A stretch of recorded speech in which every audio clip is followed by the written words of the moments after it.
And from there, I will come back just before the break so that we can then know what exactly we do after the break.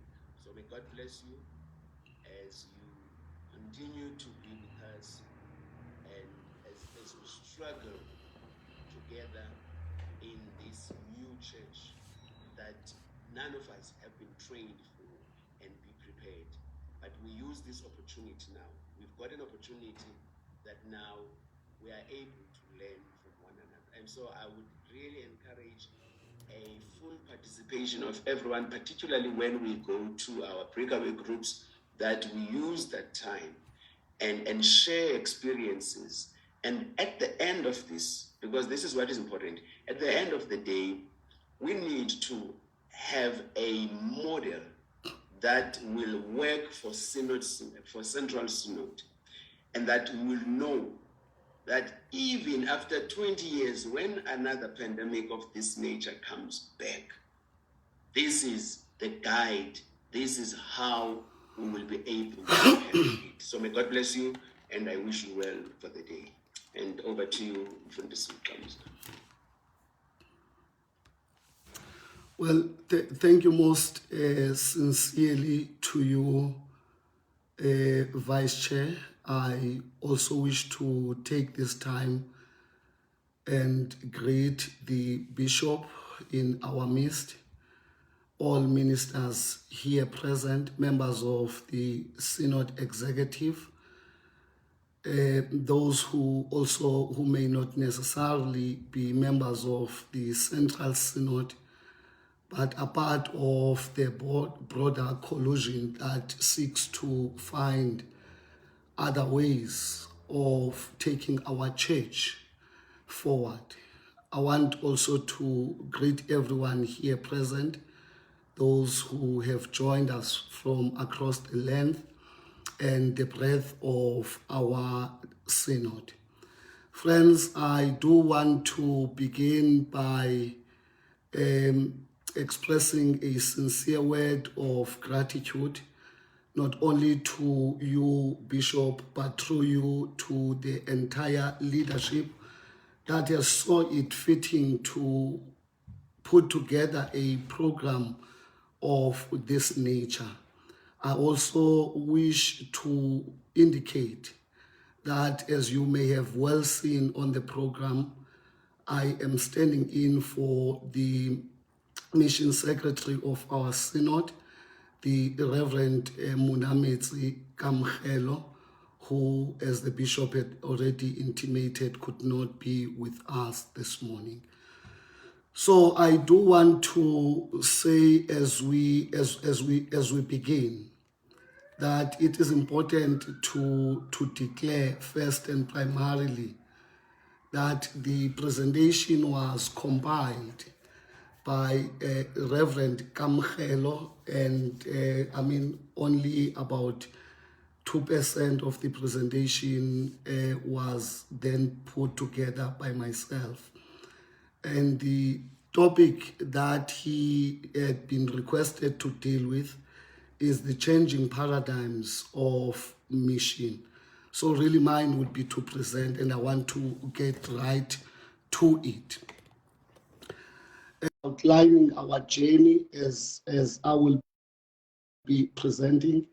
So the manner chair of this session that I am hoping to deal with this presentation is such that for the 15 minutes, I wish to run through the presentation quickly, and I hope that by minute number 14th or 15th, we would at least be in a position to then bring forth questions if there is a need for questions. So I would request that you be patient for at least the first 15 minutes. Allow me to introduce, as outlined, and really just to touch on some of the issues. I won't go to the presentation slide for slide because it is a bit longer, but I'll make it available to all members of this meeting. And so we are going to deal with the introduction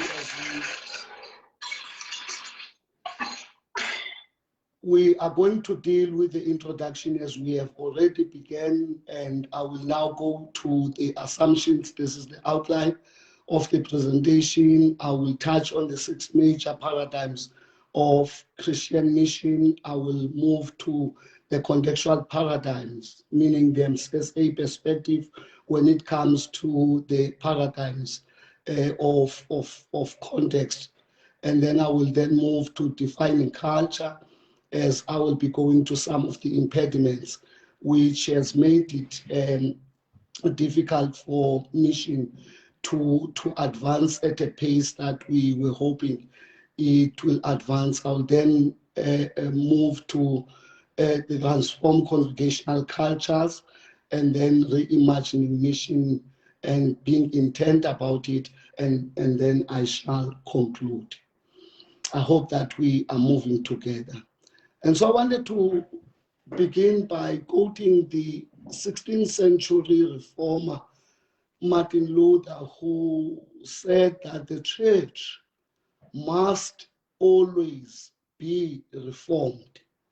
This was said by Martin Luther, the 16th century reformer, and those who love history and who appreciate history and understand that we are products of history would know Martin Luther, the 16th century German reformer. He made this daring statement that the church must always be reformed.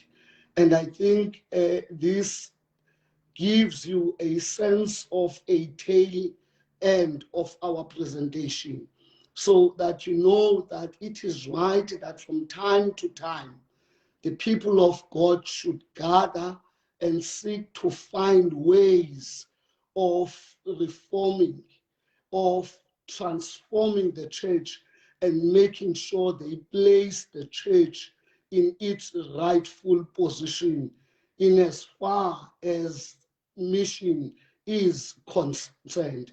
After all, the church does not exist for itself, but the church exists for the world, even though the church is not of the world. So Martin Luther in the 16th century said the church must always be reformed.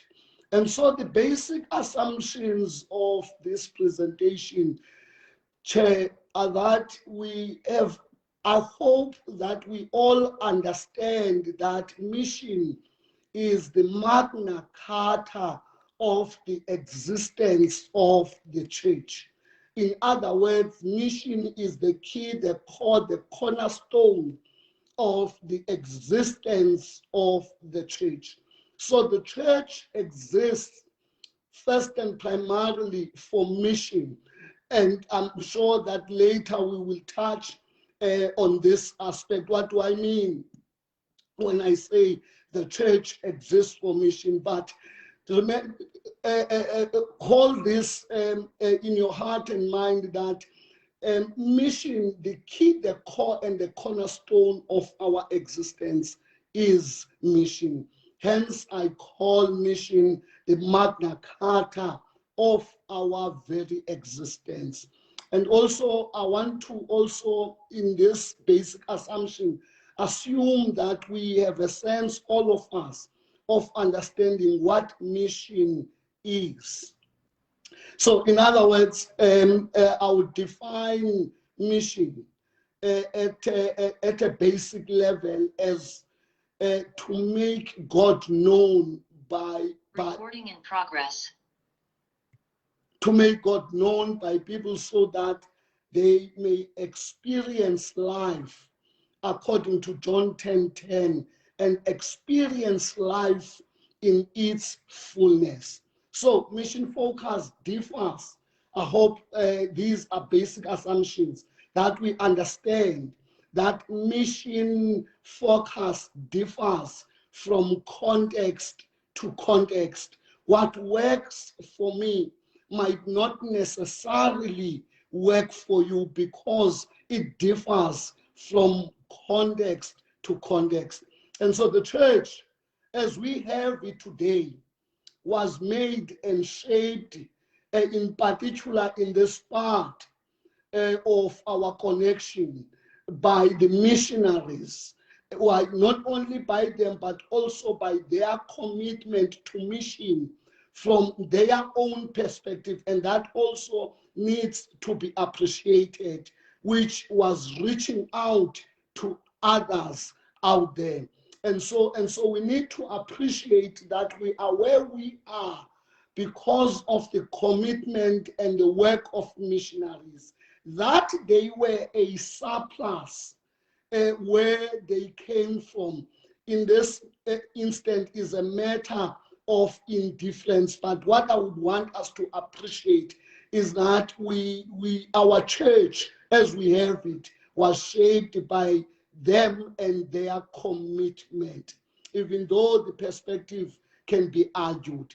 But Rowan Williams says something which I think is very important for us to remember as we have gathered this morning, that it is not the church that has mission, but God of mission who has the church. Are we together? I hope that we will take that with us as well, that it is not the church that has mission, but God of mission that has the church.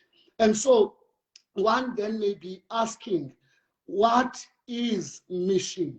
And so mission, as we understand it from the Latin Greek words of meaning the task. And then when you talk of mission, you are likely to talk of Missio Dei. So when we say day, we actually mean a God. We are referring to the deity. So we are referring to God. So there are two aspects. So if we talk of mission and missionaries, we talk of messengers of God. Are we together? Those who bear the bearers of God's message to God's people. Are we together? Now, there are two aspects which are important for us to understand if we are to be true to what we have been asked to come and grapple with this morning. Is that when you deal with mission, there are two very important aspects of mission that for me are important, and that is Missio Dei and Missio Ecclesia. Are we together? Now, Missio Dei is the mission of God. Are we together? To God's people, and not only to God's people, but to the whole creation, meaning to reach out to also to others, but also to the world, because the Bible says God created the heavens and the earth. So God did not only create humanity, but created heavens and the earth. So Missio Dei transcends just mission to people, meaning reaching out to others, but also speaks to be cognizant of the fact that God created not only humanity, but the entire creation belongs to God. And the second aspect is Missio Ecclesia, which feeds into Missio Dei. Missio Ecclesia is the mission of the church to itself. Are we together? So it is the mission of the church to itself, the building and nurturing of the body of Christ for its sake, for the sake of the broader mission, meaning the Missio Dei. Now, the preparation or the aspect where the church begins by looking at itself from different levels, which we shall later touch on, which will include leadership. But for us to understand in the Methodist language, the concept of priesthood of all believers is actually the best example to understand missio ecclesia. That is when the church begins to position and work on itself so that it can be effective in the Missio Dei, or what Wesley calls spreading scriptural holiness throughout the world. Are we together? So it's Missio Dei, which is the mission of God, the broader and the greater mission of God. And there is Missio Ecclesia. And this greater mission of God, remember, I said it is not the church that has mission, but the God of mission who has the church. And then there is Missio Ecclesia, that of the church who has, are we together? Who that belongs to the God of mission. It is when the church gets an opportunity to look at itself. And so the basic summaries of what we have dealt with so far, Chair, is that we are in a business of partnering with God, in particular in our connection that has rallied and continues to rally behind the vision of a Christ-healing Africa for the healing of nations. We are in a business of partnering with God to bring healing in a broken world. In other words, it is not ours to create a wave of healing and transformation. That is the job and the duty of the one who has called the church, meaning the head of the church, Christ, and the bishop of our souls. So ours is to join God in the endeavor, but it begins from our ability as the church of discerning the will of God in our own time and in our respective context, in as far as healing and transformation is concerned. And if you do not believe me that our core business, our business is that of joining God in the endeavor, you just need to go to the Gospels.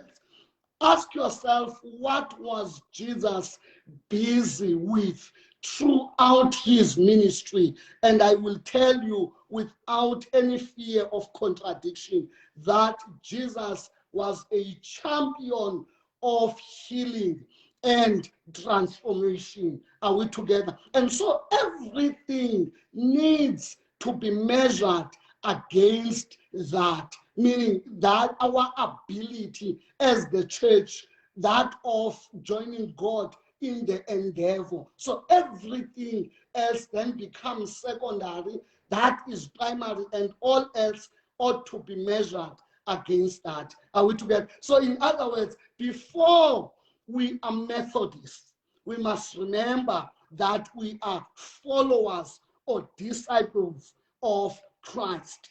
So before we are Black Methodists and we shout that in Methodist Church, we are first and most importantly followers of Christ. So before we are white Methodists and sing great is thy faithfulness, first and primarily we are followers of Christ. I have already touched, without wasting your time, I have already touched on the paradigms, and I would not want to waste the time of this gathering by going through those. But it's important for us when we deal with paradigms to remember and appreciate the work that was done by missionaries when they got into our shores. And so these are contextual paradigms, especially if you look at the Methodist Church of Southern Africa. Are we together? In relation to mission. So you must appreciate the Wesleyan missionaries of the 1816. Go down. You would remember that Methodism in our shores was brought by lay people, and I hope we'll get an opportunity. And all these have contributed, all these, the six highlighted, have contributed to who we are as the church today. Now, I want you to go back and read the Wesleyan missionaries, and you can Google them, 1816. You will understand what I'm talking about. The 1820 British settlers, for those who may not know, you will remember that when they arrived, they had been told in England that they were going to the land of milk and honey. And in the journals of the missionaries in England, it is said that on their arrival, they began to weep because all that they could see was forest after forest. And they asked, where is this milk and honey, or land of milk and honey that they had been promised of? And it is said that William Shaw, who was at the time 21 years of age, H.H. Dartmoor, one of our hymn writers, was 15 years old and was part of that first 1820 British settlers at Salem by the area of the Grahamstown Synod. And William Shaw, it is said that he stood upon his luggage case and he began to say to those who were beginning to be demoralized because all that they could see was forest after forest, said to them, remember, you have a government who has given you a number of pounds for you to start a new life. And also remember that you are Methodist. Look at what these trees tell you about the soil beneath. So he said the catchy statement, which really moves me every time when I read about it, that remember, you are British, you are Christians, and you can do it. Are we together? And so that is how he was able to inspire confidence on the 1820 British settlers. You are British, you are Christians, you can do it. And you know that by 1821, William Shaw had already at age 22 began to roll out, at the chain of mission stations across the Eastern Cape. And then we have Obedience 81, and it's a document that is available also on the MCSA website. Then there was Journey to the New Land. This was very significant amongst the moments of coming together to reflect in the language of Martin Luther in trying to reform the church, or be a journey to the new land. And you would understand if you trace even the vision of a Christ-healed Africa, if you want to understand it, how was our church in its positioning in terms of its vision, was positioned in a pan-Africanist way of positioning an institution, because we speak not only of a Christ-healed South Africa or a particular context, but we recognize that we are Africans, and Africa has been through same or similar experiences, and those who came up with the vision positioned our church as Pan-Africanist in its posture, and they spoke of a Christ-healed Africa for the healing of nations. Are we together? Then there was the Mission Congress of 2005, and then there was the Mission Congress of 2015, which I think it's important also for you, if you have time, to go and get the documents and read for yourself. So there's a theological significance of mission, and I'm not going to waste time on this because I will make this presentation available to everyone. So look, we do not do this, and I think this is one of the things that are important in as far as this segment of the presentation is important, that we do not do this for the archaeological purposes, meaning we do not go back to history so as to satisfy our curiosity about the past. But we understand and recognize that history does not only tell us of the story of the past, but history helps us to understand and comprehend the present, but most importantly, to clearly see and influence the future. Are we together? So history, we do not do this just really to satisfy our curiosity, but we understand that each epoch and each generation has got its own mandate, because we are not going to be judged by the present. What will judge the present shall be history. And the question that we must ask from time to time, what will those who shall come after us say to us and about us when they visit our graves? Will they bring flowers and say, "Here lies faithful servants of God"?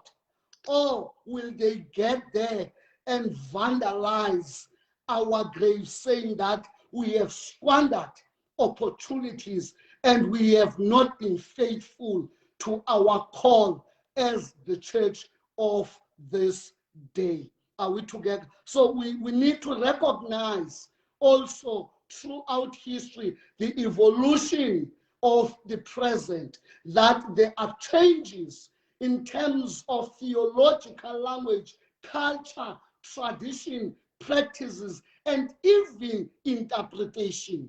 You would know that there was a time when it was fashionable to use theology and the Bible to justify apartheid, the system that was ravaging to the soul. So we need to appreciate the emergence of those who stood toe to toe with those who were justifying the ill treatment, the abuse, the subjugation of certain classes of society, and began to declare apartheid as heresy. So this is what we talk about when we talk about an importance of recognizing the evolution, the change in theological language, in change in culture, tradition, and also practices.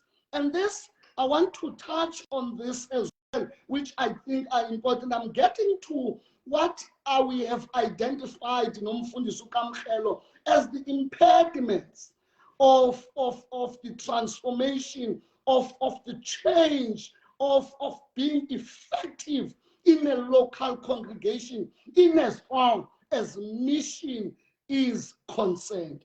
You know, when you define culture in a classical way, you are going to speak of culture as the way of life.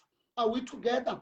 And Robertson, anthropological sense, it talks of the thick network of symbols, language, and behaviors that characterizes and define human communities.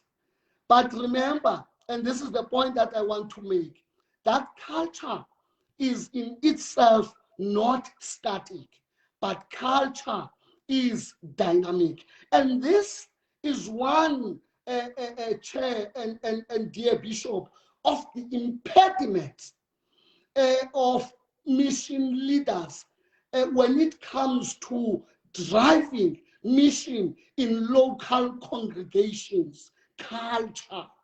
Culture, I would like to add that it is the tradition of the past, and tradition is the culture of the present. So in local congregations, one of the greatest impediments is the issue of culture.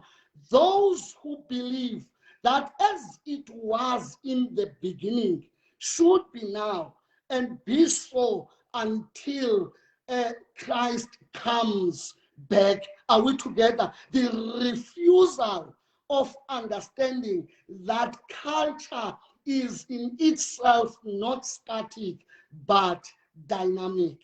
Are we together? Are we together? Now, this is one of the greatest impediments. People who will remind you that we were here even before you were born. And we know this church. In my situation and case, if I were to use where I am as a teaching model, there will be people who will tell you, we moved with this society from a halfway house and we brought it to where it is today. There is nothing wrong with that. There is nothing wrong, but at times that gets to be used as a way of reminding the one who has been asked to be the mission driver of that particular society that we know better than you. We were here long before you came. And not only that, remember that we know what is best for this church. And that in most instances leads to conflicts. Are we together? Are we together? But it is equally important for us as those who are mission leaders of societies to appreciate history. You may remember what the 2 Kings chapter 2 verse 19 says.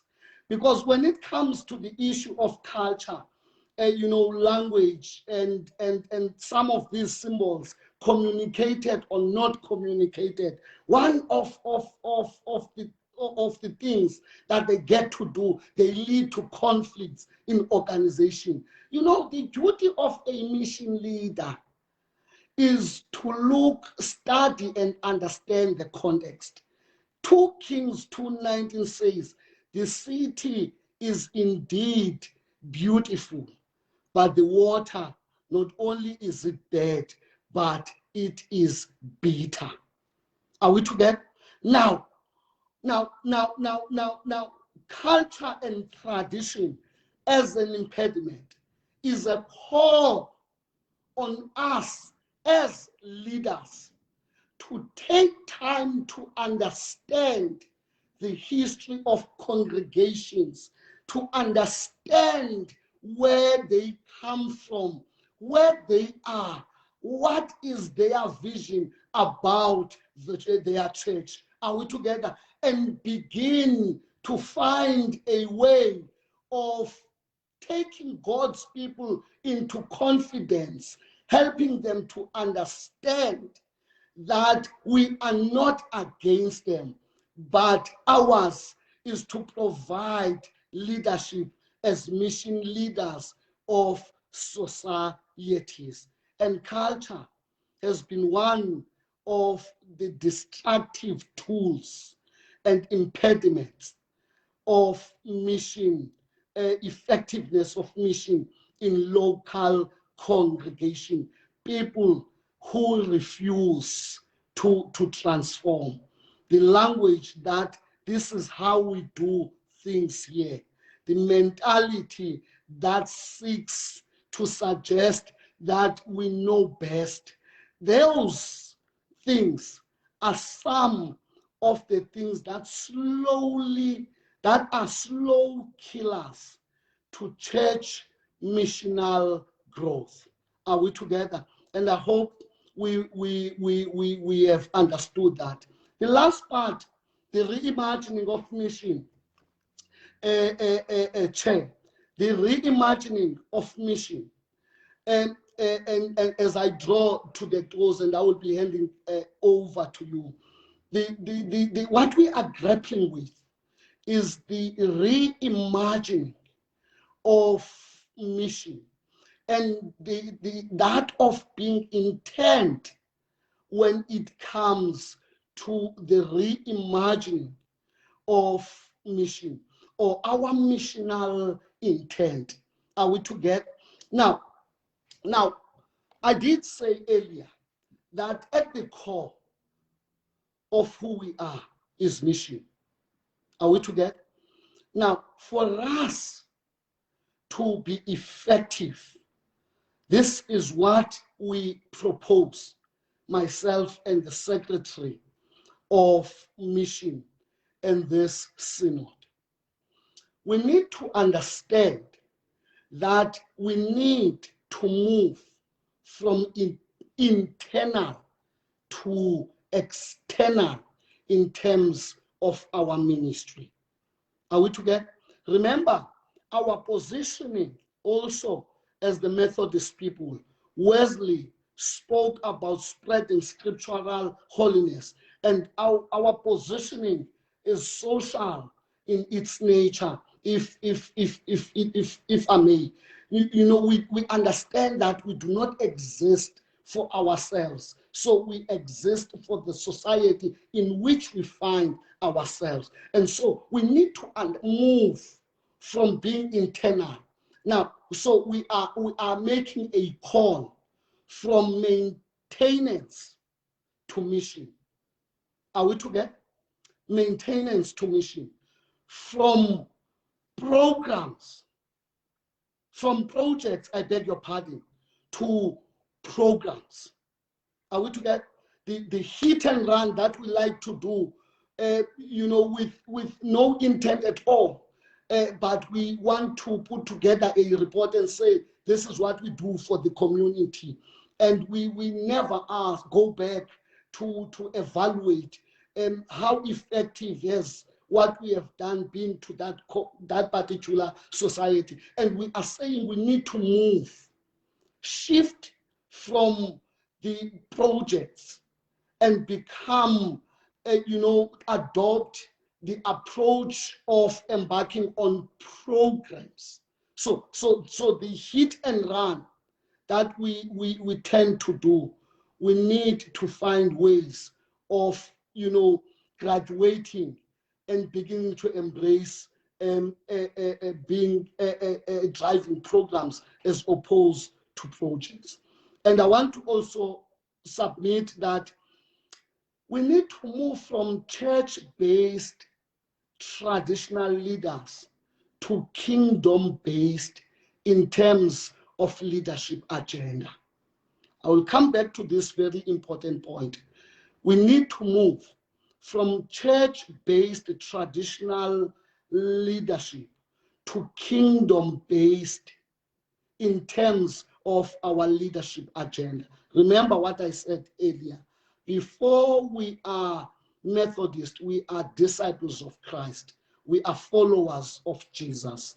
Are we together? And ours is to strive for the kingdom of God in this world, and to make sure that ubukumkani nombuso kaNkulunkulu uyafika in this world. So our approach to leader, and I will come back to this very important point as a closing remark, an intentional focus on serving the community and not the church. I've spoken about this.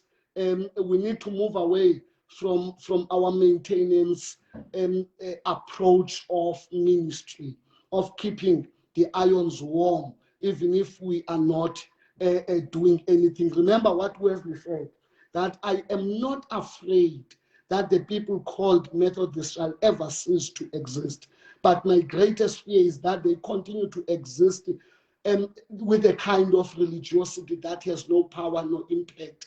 And he referred to that a dead sect. Now, Now we need to be intentional when we move the church from being a maintenance in terms of our approach to mission, and make sure that we are placing the church in a mission trajectory, as opposed to be self-serving. Understand that we do not exist. You might think also there is a paradox from what I said earlier about leadership, but I'll come back to this point to clarify it more.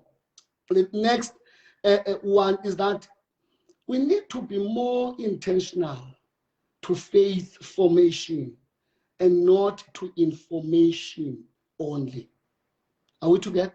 So we do not need walking encyclopedias. We need disciples of Christ. So we also need, and I think this will be dealt with by ministries, to rethink and be honest when we do so. The role of the officers in various ministries and portfolios. From, society, second steward, class leader, organization. But I am saying we need to be intentional to faith formation and not information only, meaning walking encyclopedias. The bishop spoke about Nicodemus, a man who had all the knowledge, but lacked what was primary, to be a disciple of Christ. I'm not going to talk about the 5 imperatives. I will send the present. I want to close by saying this, Chair. We need to begin by making sure that we disciple our leaders. Remember that there is what we call in our tradition priesthood of all believers. And if we do not disciple people, beginning with our leaders, we will fail in the mission, because those disciples will be the ones who will go out as agents of change and transformation. But we must begin with leaders. And this point is crucial for me, because we tend to have leaders who lead in a cultic sense or model of leadership. People who make things to be about them, pointing people to something that they cannot even explain themselves. But for them, they just want to be elevated, and that is called a cult. We need to demystify and make sure that we subject those leaders in a process of being discipled. Because remember, a leader of an institution is by all means, the embodiment of what that institution represents. So leadership moves from the very doctrine or ideology of the institution, or what informs the kind of leadership. It's who we are and what we stand for. And I think that we are suffering from time to time in congregations because of leaders whose approach and model of leadership is cultic in every sense. Everything is about them. Everything is about them. They appear to be pointing people to a certain direction. If you were to ask them, where are you taking God's people? They would not be able. They will not be able to provide an answer. Instead, they make people to feel good about things that are not tangible. Are we together? And that we need to be intentional when it comes to leadership. The point of Genesis should be one's personal relationship with his or her personal Savior. And this is what I want to propose from one of our lay preachers. He said when he spoke about leadership, true leadership means a complete subjugation of oneself. That's number one. Absolute honesty and consuming love of God's people. Are we together? Now, this is what should be a measure. Subjugation of oneself. Leaders who do not place themselves at the center, who understand that what they are in or part of is greater than them. The church was there long before they came. It will be there even long after they are gone. They will be lucky if history remembers them, because history is the church. So leadership, subjugation of oneself. Absolute honesty. Inkokheli ingaxoki. Inkokheli kufuneka ibe honest, inkokheli ingabi loxoki. Ungakhokheli abantu bakaThixo ulixoki. Because a person who is not honest is not only a danger to himself, but to everyone who is close to that person. And absolute honesty and the consuming love. Ndingoma sewisile ndipholo thando ndibathande bonke ngomphefumulo nangengqondo nangamandla onke. Are we together? Are we together? And the duty, second aspect, is for us to disciple priesthood of all believers. Get everyone to understand. So we are moving from inside in terms of our approach to moving outside.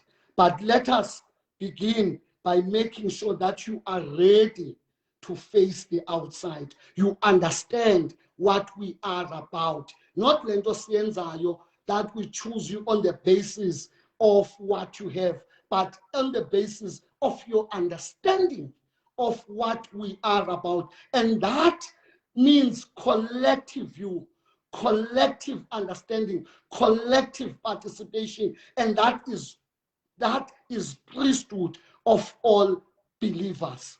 Are we together? Last and importantly, I did make this point, from projects to programs. Let me pause there and hand back to the chair of this session, and the presentation is indeed available. Thank you. Let me pause there, Chair.